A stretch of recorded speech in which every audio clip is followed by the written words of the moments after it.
ঈদের হাটে দাঁড়িয়ে আছে এক ভাই, চোখে তার হাজার স্বপ্ন, কিন্তু ভাগ্য আজ বড় নিষ্ঠুর। ঈদের হাটে দাঁড়িয়েছিল মিলন নামের ভাই, চোখের ভেতর হাজার কষ্ট, মুখে কোনো অভিযোগ নাই। একটা গরু বিক্রি হলে বোনের বিয়ে হতো, বাবার মুখের দুশ্চিন্তাগুলো হয়তো একটু কমতো।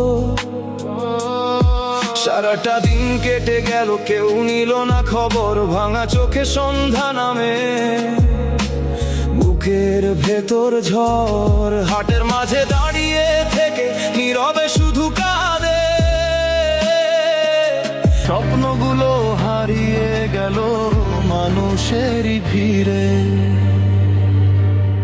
কাঁদিস না ভাই মিলন, তোর কষ্ট আজ সবার আপন।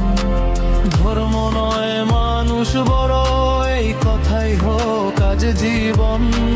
ছোট্ট বোনের হাসির জন্য এক ভাই লড়ছে নীরবতায়, ভাঙা স্বপ্নের কান্নাগুলো আজও বাতাসে ভেসে যায়।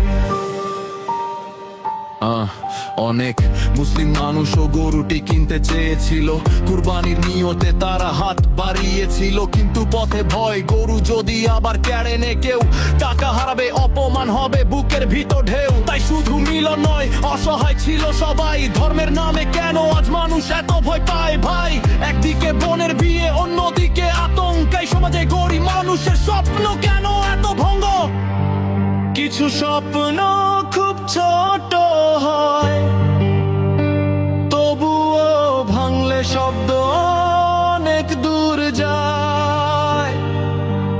এক ভাইয়ের চোখের পানি মানুষ হলে অনুভব হয়।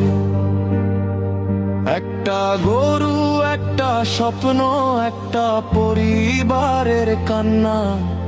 হিন্দু মুসলিম ভুলে গিয়ে মানুষ হক, মানুষের ছায়া। মিলনের চোখের সেই জল দেশের বিবেক নাড়া দি। ছোট্ট বোনের হাসির জন্য আবার নতুন সকাল ঠিক।